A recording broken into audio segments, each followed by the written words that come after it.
Hey guys, I want to say thank you firstly for all the prayers, kind words, and well wishes. I still really don't know how to process such a close friend being murdered.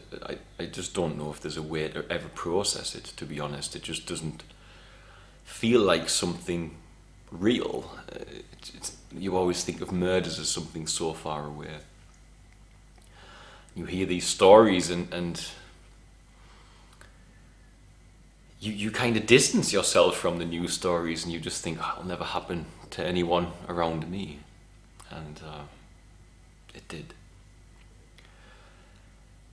So I will say that I know Esther is fine. I know she's where she needs to be. I have a gift from God, and I don't mind saying that throughout my journey, since arriving in Tanzania and developing myself spiritually, I've always had signs from those who pass, just to let me know that they're okay, or I've seen them.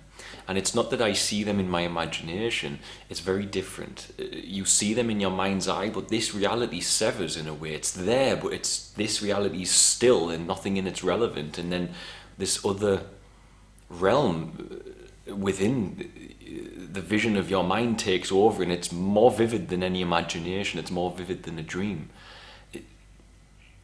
It's like an alteration of consciousness to go to another place, to speak with those who have passed. And it's not something I know how to do, it's not something I choose to do, it's just something that happens to me after people pass away.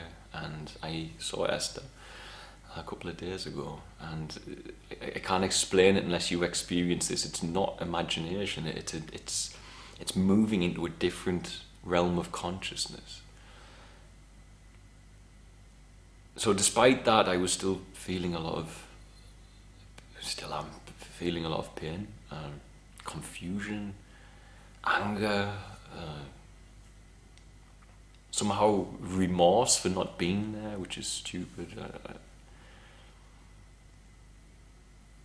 But I still have to keep doing my treatment, and the treatment's just not pleasant. I mean, I feel a bit crappy from it today. I've had my blood washed this morning, which means I feel bad the rest of the day afterwards. I'm very weak. But the other day, I just came out of the blood washing the day after we found out that Esther had been murdered, and I was dizzy because I hadn't had a chance to eat because we'd been up so late just talking, Fritzy and I, about Esther. So I'd skip breakfast, and then 1/3 of your blood, nearly 1/3 you lose, because when they sever the machine, blood's left in the machine, which is good because you generate new blood. But I felt like crap, and I walked out and we said, let's go and get some hot soup. And I didn't want to go, actually. I wanted to just get in a taxi and go home, and I said, no, okay, we'll do it, let's go and get something. And as I walked in the door of this little bistro, the song was playing, I'll Be Missing You by Puff Daddy. And that song was adapted by him for his murdered friend. And I've not heard that song for maybe 5+ years at least. And I knew immediately, it hit me so hard in my mind, the way my mind works. God knows how my mind works. It immediately made me say, hey, that's not coincidence, that's synchronicity. And I took that as that one last nudge from Esther, that one last wink to say, I'm okay now. This right here, tell me what goes out to everyone that has lost someone that they truly love. Come on, check it out. Seems like yesterday we used to rock the show. I laced the track, you locked the flow. So far from hanging on the block for dough. Notorious, they got to know that life ain't always what it seemed to be. Words can't express what you mean to me. Even though you're gone, we still a team. Through your family, I'll fulfill your dreams. In the future, can't wait to see if you open up the gates for me. Reminisce sometime, the night they took my friend. Try to black it out, but it plays again. Don't worry, don't beat yourself up. What is, however wrong it was that happened to her. There's no going back from that. And Esther was such a loving and devout Christian woman. She's truly, but she couldn't read the Bible. She couldn't read. We were teaching her to read, but she couldn't read. No education. And I found out from friends since she's passed that she used to bug people who had better Kiswahili than myself about the Bible and about God, and trying to find out as much information as she could. And that was her. She really lived for her church, and she lived for God, and she really had a very pure energy. Like, it was like childlike. You know, she was a very innocent soul.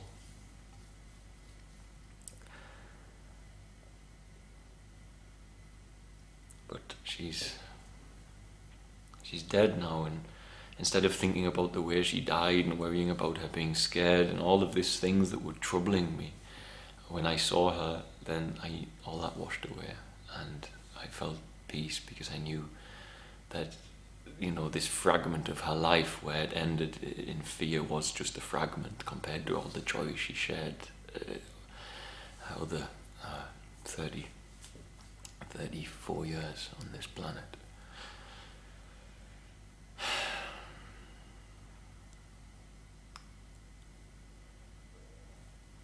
Some people have asked me, how can God allow these things? And I think that's an important thing to mention, because actually this event has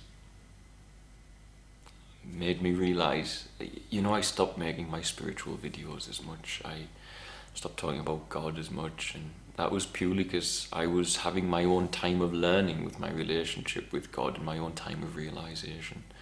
And at the same time, I was having so much frustration. I've never had such a strained relationship with God in my last 6 or 7 years as what I've had in the last 6 months, just because I've been so sick. If your temple is so out of whack, then you can't be expected to try and elevate others, and you can't expect it to be able to focus and speak on these deep topics, and I couldn't. And maybe that was part of the reason that I was, as I say, attacked and made sick. That energy that did so knew the outcome. It knew I would struggle, and who knows what we missed this year. I don't know because of it. But people ask me, how can God let this happen? And this is the problem. We have this myopic, immature view of God in the West. It's so immature. It's always about pearly gates, angels descending through the clouds, and miracles happening before your eyes. And if people don't see those things, they think God's not around. And it's an immature relationship with God. It doesn't have the depth and maturity of relationship that certain persons in other faiths have. Like in the Hindu faith, they have this inbound connection to God, and in the Gnostic Christian faiths and the Essene Christian faiths, they have that inward connection. They don't just pray and then think, where's God? Why is he not coming to fix that? Why didn't God intervene? And the reason is because God can only work through people. Now, you hear of miracles and you hear of this and that, and he can work through sentient life, is what I will say, and he can work through the laws of our environment as well. But intervention, when it comes to human things, when people are acting on their free will, the only intervention option God has is another human being. You know, you can sit and pray for God to solve the problems of your life all you want, but God's not a shopping list.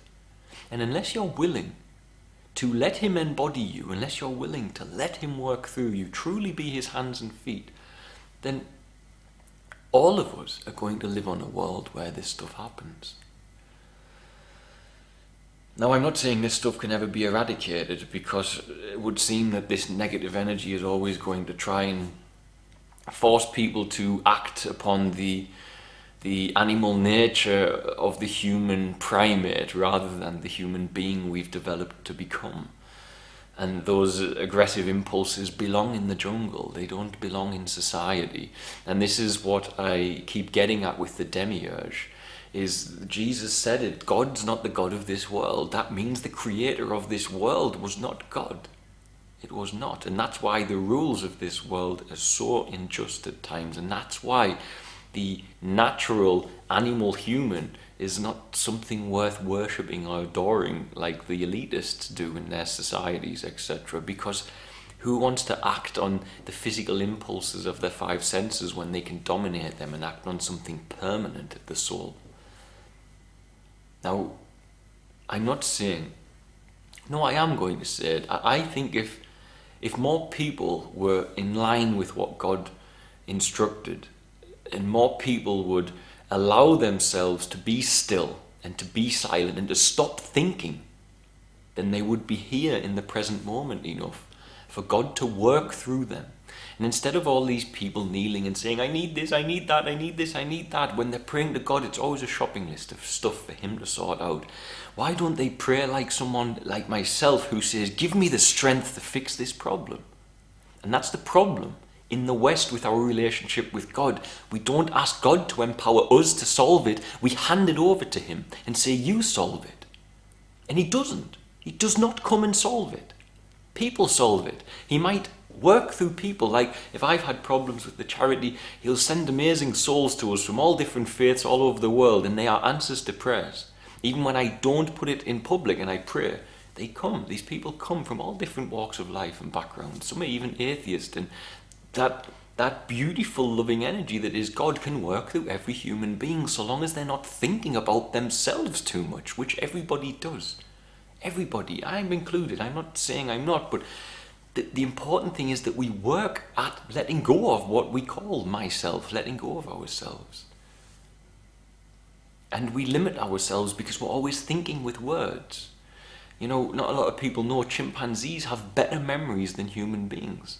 And they say it's purely, they can remember number sequences that flash in 1 second. They can remember locations of numbers and sequences from less than half a second of a flash. They can remember a sequence of up to 10 numbers. Humans, it's impossible for us to do it. And the reason being is we have language.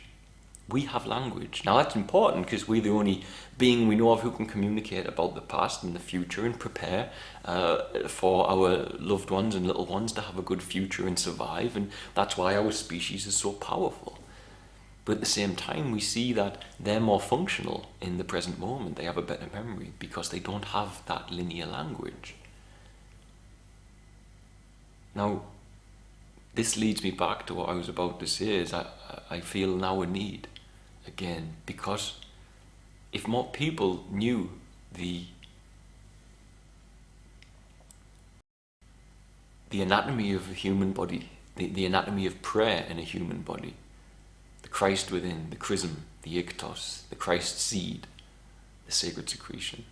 If more people knew that, I am under the strong belief, now I'm not certain of it, but I'm under a very strong belief, because not all people are the same, but if it works for me, then it can work for others. Then I'm under the belief that people can then allow God to work through them in a better way. And if we were all living that way, if some lunatic decides they want to kill someone, then perhaps there's more chance of God stopping it because He has people He can physically talk to. Whereas right now people think God is this aloof, far off thing, and He's not. He's present in my life. I can talk to God. God can instruct me. In fact, as the whole of my NGO staff, over 100 people as witness, the morning that Esther was murdered, I woke up and I started messaging as many people as I could, asking how my dog was, because I woke up from a dream where I was so certain that somebody had died close to me in my house, and for some reason I thought it was my dog, because humans didn't seem to be an option for me, and I thought maybe it's my dog. And I messaged everyone, and because I'm sick, one of them replied and said, maybe your dream was to let you know about something else. And I didn't know what he meant, but he was talking to Fritzy, and he was checking if I was sick and if I could handle the news, because I've been struggling a lot with the treatment, and they know this. I knew someone had died, but I hadn't quite had the clarity, perhaps because I'm sick, to know who. God was telling me there was this problem. I woke up knowing it. but I thought it was my dog. It was just an error in my interpretation, but it was a true interpretation that someone had died who was close to us. And this is why evil things happen through humans, because Satan works through the primate nature of a human being. He relies upon it to commit the atrocities and the evil of the world. He relies on it. He relies on that and the fact that people don't believe he exists. But imagine if all people could hear God. Instead of just thinking God is here and having imagery and praying and hoping that the light's going to come down from the clouds and suddenly wave a magic wand and fix the world for them. Or waiting for someone to come and fix the world for them. Imagine everyone could hear God and God could direct them on their highest good to fix the world. It doesn't have to be what I do. As I've said before, the men who manufacture mattresses in Tanzania are just as important in the realms of caring for the children as I am, or the care workers, in a loose, far distant way, because they have curved spines and things, and if no one was manufacturing a mattress, where would they lay? Where would they sleep? You know, mothers when they live more rural lives, they dig holes in the dirt so they have a soft hole for the child to lay in. It's not ideal. It's terrible. So, you know, it doesn't have to be that, but it doesn't have to be directly something spiritual or religious. It can be anything. But if more people were open in that way to hear God, then when these atrocities are building up and going to happen, then God can intervene because he can use people. Because angels wielding swords, they don't descend through the clouds. They descend in angles of light as a photon, which is a particle carrying information, and they go into you, and then they pass on that subtle message to say, we need you. You're needed. And that's part of the problem I'm having dealing with the death of Esther, is I keep wondering, stupidly, I don't want anyone to say, oh, it's not your fault. I know it's not my fault, but you can't help but wonder, if I was there, would I have picked up on something, and would God have gotten me there? And I don't know. You know, of course, that's a question I shouldn't even ask, to be honest. But I do believe that if the people living around where it happened were more connected to God, that God did not want someone to die in that way. I'm sure it was a very frightening way for her to die. And I don't think God wants people to die with that amount of pain and fear. I really don't. And thus I think that he would have been able to call one of the neighbours to just get up and knock on the door, or go inside, or to be in the right place to hear the initial scuffle, you know, anything.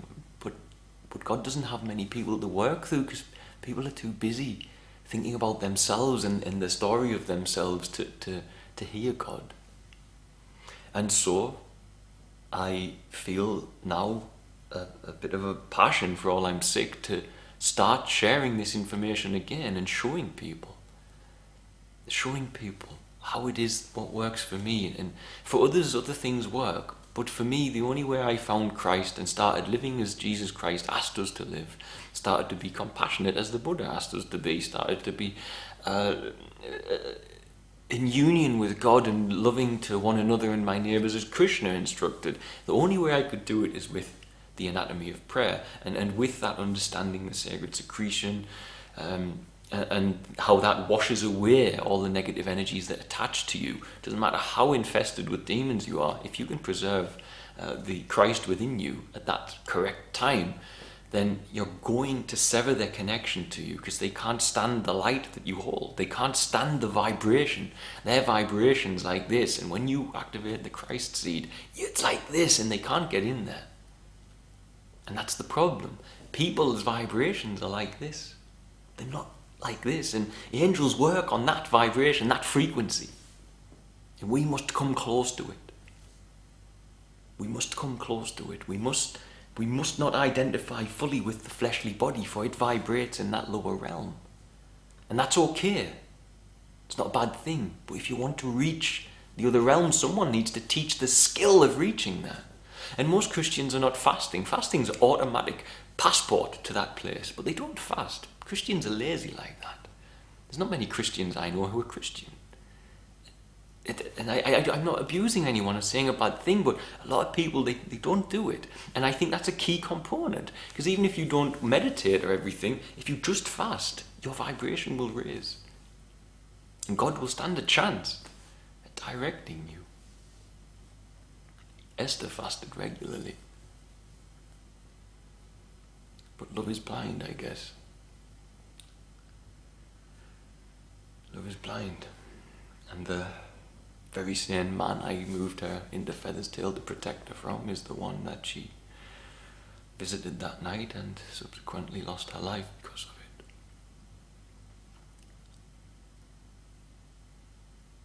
But God didn't necessarily allow that to happen.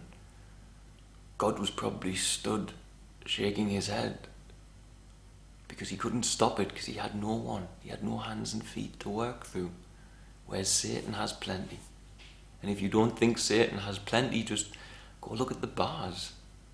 Go look at the high streets on a night. Go look at the amount of young men who are using pornography. Go and look at the Hollywood movies and the dark stuff they put out into the world. This is Satan working through people. It's not light.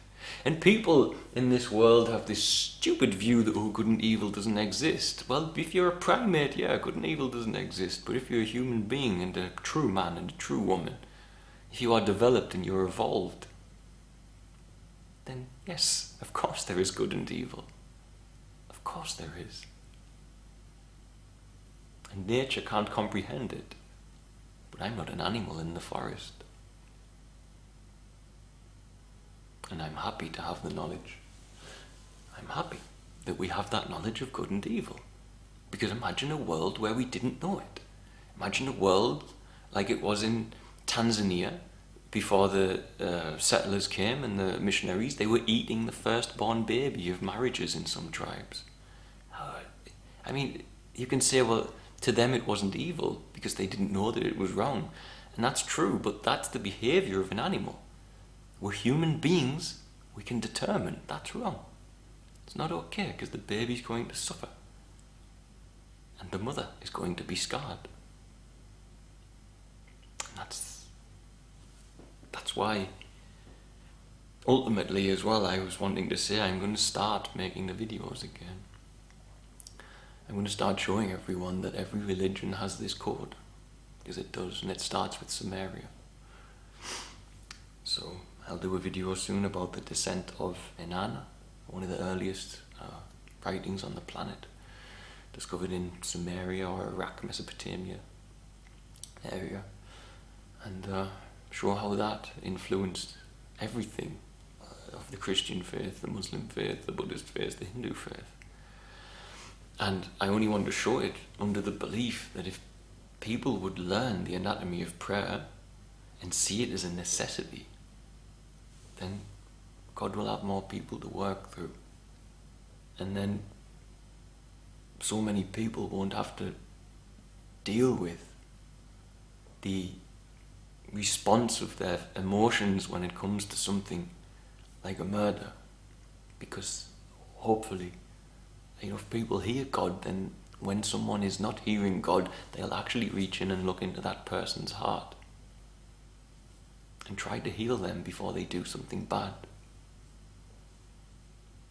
The man who killed Esther, I've since discovered, his own mother was murdered by his father when he was a child. His father died in prison because he murdered this man who has murdered Esther. He murdered his mother. So his mother died and his father went to prison, and his father is the one who did it. Now, if someone had just been a proper Christian and reached into his heart and tried, but nobody did, obviously. If someone around him had understood how to empty themselves so as they're not thinking about themselves, so as they can give their time to try and heal somebody else, then perhaps none of this would have happened.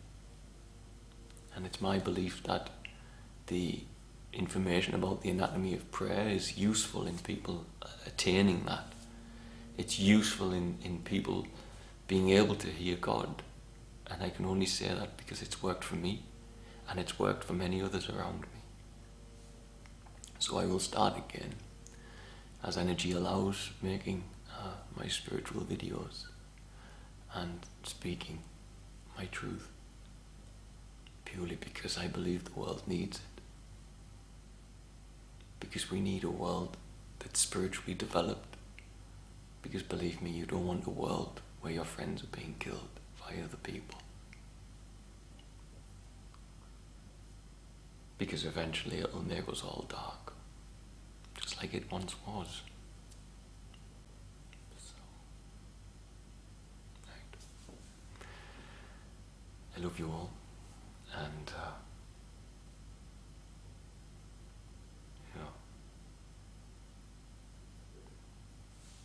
think I've said all I need to say. God bless, guys. Thank you again. Sorry for the words of support I wanted to say. They really do mean a lot.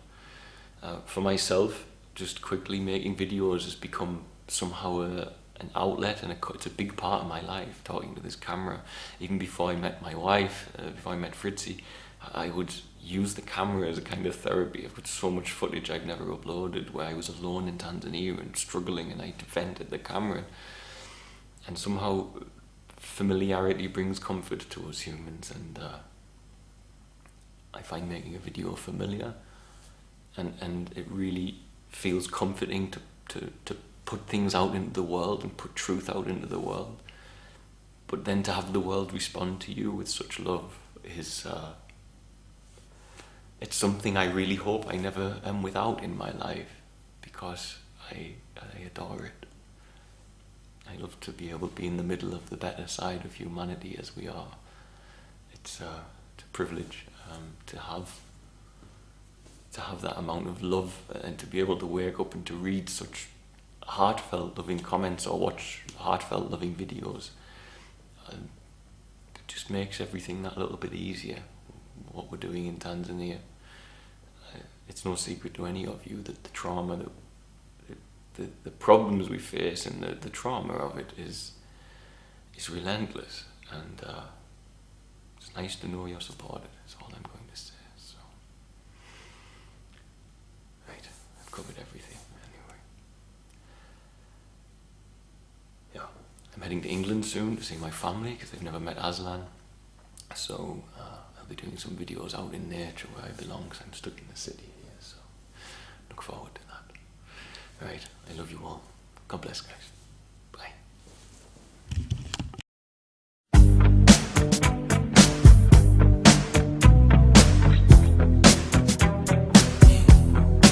This right here, tell me what goes out to everyone that has lost someone that they truly love.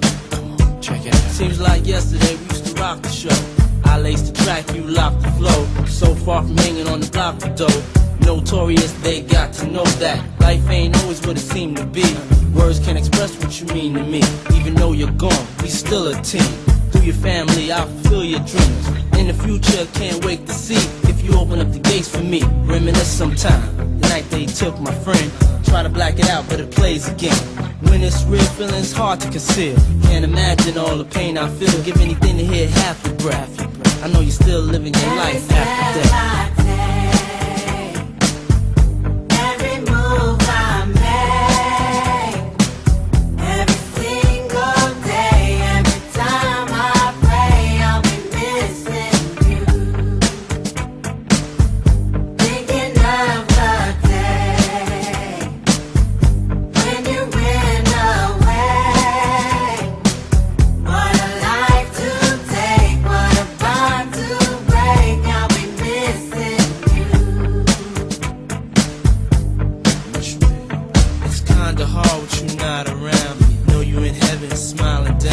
Watching us while we pray for you. Every day we pray for you. Till the day we meet again.